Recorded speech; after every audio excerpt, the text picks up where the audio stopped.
Bonjour tout le monde. Moi, c'est Oumar Diabaté.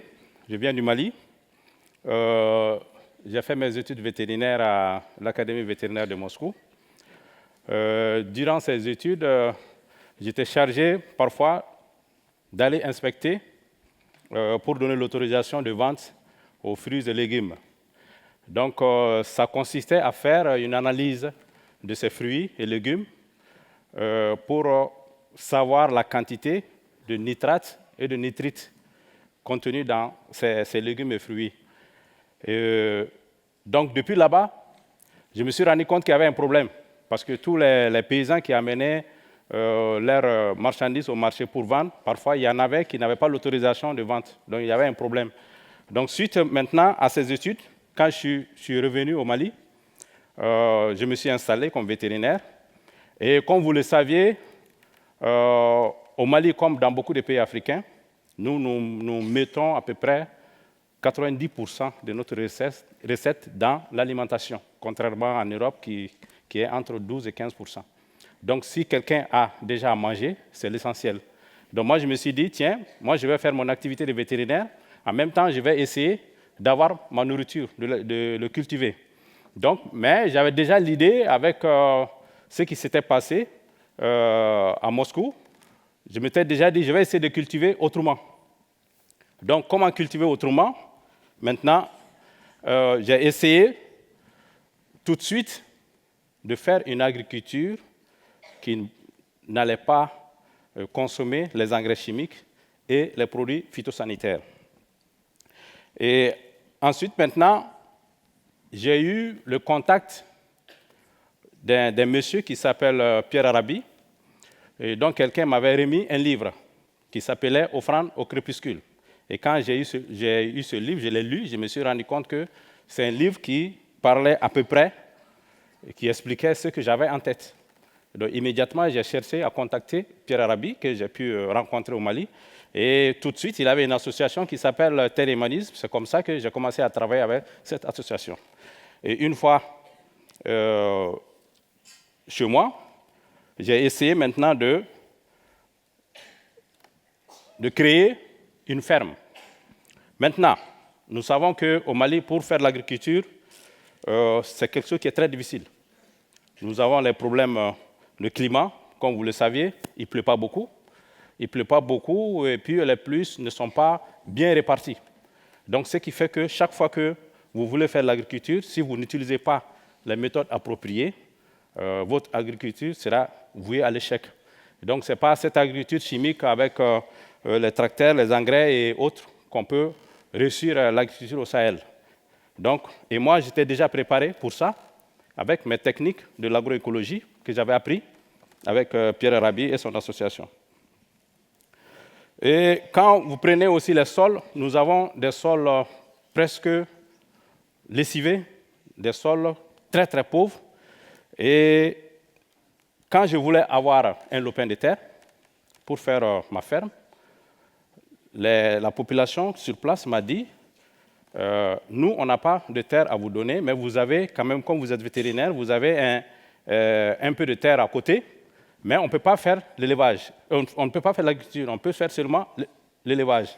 Donc, si vous pouvez, on peut vous vendre ça. Donc, c'est comme ça qu'ils m'ont vendu cette terre. Et effectivement, c'était un sol presque mort.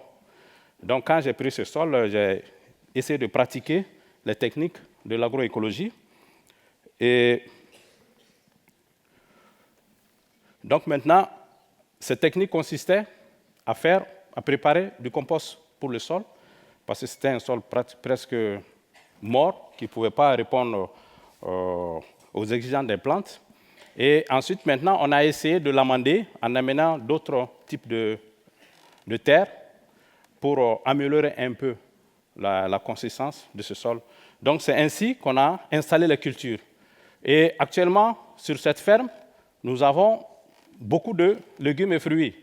Des légumes comme les laitues, les choux, les épinards, la tomate, l'aubergine, l'oignon, les navets, les carottes, ainsi de suite. Tous les légumes que vous connaissez ici, que vous avez, on peut les faire pousser.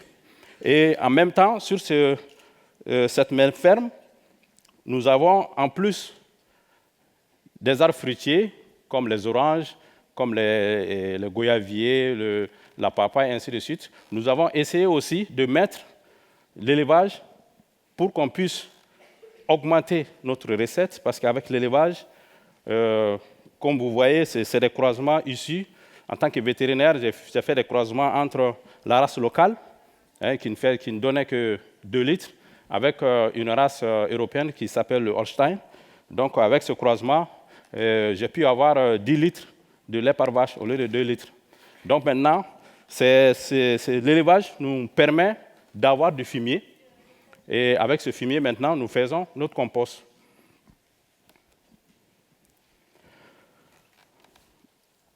Donc maintenant, pour arriver à faire bien pousser, à améliorer la qualité du sol, on était maintenant obligé de bien maîtriser les techniques de l'agroécologie.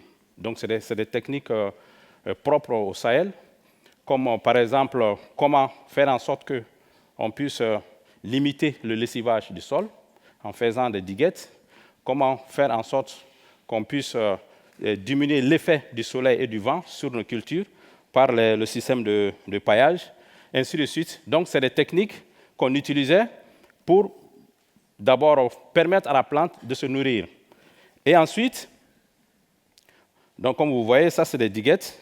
Donc ensuite, les plantes qui sont là étaient malades de temps en temps. Donc il fallait quand même trouver une solution pour lutter contre les maladies de ces plantes.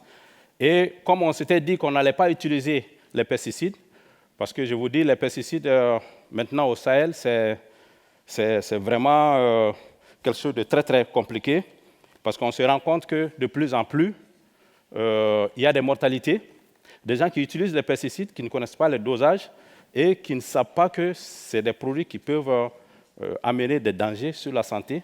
Donc parfois, quand ils utilisent le pesticide pour éliminer les ravageurs des cultures, et ils trouvent que les ravageurs sont encore là, ils se disent, ben, tiens, peut-être que je n'ai pas mis assez de doses, c'est ce qui fait que jusqu'à présent, les ravageurs sont là. Donc, ils doublent la dose et parfois, ils le consomment eux-mêmes et c'est des mortalités. Et chaque année, on a résisté des mortalités pour ça. Donc, on s'est dit, qu'est-ce qu'il faut faire pour ça? On a des plantes qui sont là.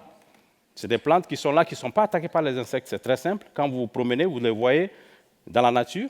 Donc, c'était de reconnaître ces plantes, les prélever et faire des purins de ces plantes pour pulvériser sur nos cultures. Et c'est comme ça qu'on a prélevé beaucoup de plantes comme le Nîmes, comme le Calotropis, comme le Cassia nigricans. Donc, ça, c'est des plantes, une fois qu'on les broie, on fait le purin et on le pulvérise sur nos cultures. Ça permet de chasser les insectes et d'éliminer leurs œufs et leurs larves. Donc, comme ça, on a pu quand même avoir des jardins plus ou moins sains et qui n'étaient pas toujours beaucoup attaqués. Donc, ensuite, quand on a eu tout ça, tous ces résultats, on avait une production qui était là. Et qu'est-ce qu'il fallait faire de cette production? La grande production de laitue, de choux, cette production de légumes et cette production de fruits, en même temps des œufs qu'on avait eu avec les poules, du lait, ainsi de suite. Qu'est-ce qu'il fallait faire? Donc, c'est comme ça que j'ai eu le contact d'un Français qui s'appelle Daniel Villon, qui m'a expliqué un peu comment se passe la commercialisation pour que le paysan puisse mieux vivre de son travail. Donc, ainsi, il m'a expliqué ce qui s'appliquait ici en France, qu'on appelle les AMAP, c'est-à-dire le vente direct. Donc, c'est comme ça qu'on a essayé de tester cette vente directe. Et quand on l'a testé, on a fait 1 an de difficulté. Ensuite, ça a commencé à marcher. Donc, maintenant, quand la vente directe a commencé à marcher,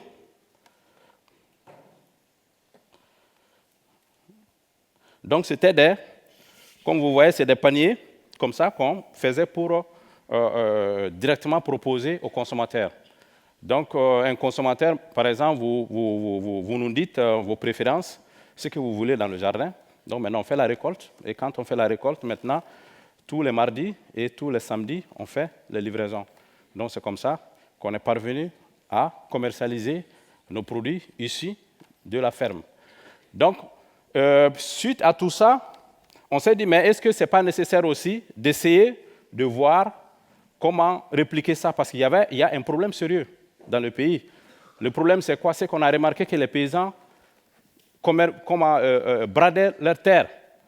Avec la complicité de nos gouvernants, ils bradaient les terres parce que les gouvernants venaient les voir pour leur dire ben, si vous ne vendez pas vos terres, ensuite les multinationales vont venir ou bien on va faire une usine là, on va faire quelque chose là. Donc les paysans avaient peur et ils partaient maintenant pour vendre leurs terres.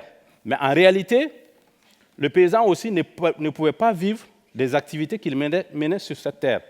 Donc quand on a fait élever un peu le prix de la terre, les paysans se sont mis à vendre.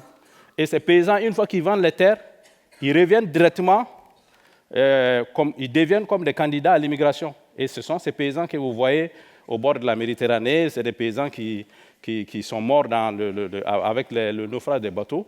Et sur ces personnes, il y a 25% de paysans qui ont vendu leurs terres uniquement parce qu'ils ne parvenaient pas à mettre en valeur ces terres, parce qu'ils ne connaissaient pas les techniques, comment les mettre en valeur.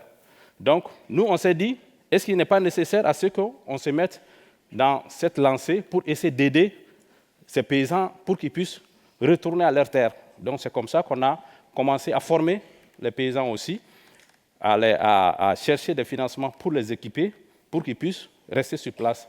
Et aujourd'hui, au début, dans les années 2008, j'étais seul. Et aujourd'hui, je peux dire que je ne suis pas seul parce que le nombre de paysans que j'ai formés pour s'installer, ça avoisine une centaine. Donc, petit à petit, avec les moyens de bord, on est en train de partir petit à petit pour les former, pour qu'ils puissent rester sur leur terre. Donc, c'est ce que vous voyez. Et c'est des formations qu'on essaie de faire comme on peut. On forme partout. On se rencontre sous un arbre, on fait la formation. Si c'est à côté d'une maison, on fait la formation, ainsi de suite. Mais l'essentiel, c'est de faire voir aux paysans facilement comment est-ce qu'ils puissent améliorer. Donc, dans un premier temps, ils viennent, ils ne croient pas, ils nous demandent, bon, comment est-ce qu'avec... il y en a même qui pensent que nous sommes des magiciens, et comment vous pouvez faire pousser sans utiliser l'engrais par-ci, par-là. Donc, on dit, c'est très simple, nous allons vous montrer quelque chose qui va montrer que c'est facile. Donc, on les montre les techniques, et comme ça, le paysan devient autonome, il fait sa culture, et il vend bien avec le système. Voilà, je vous remercie.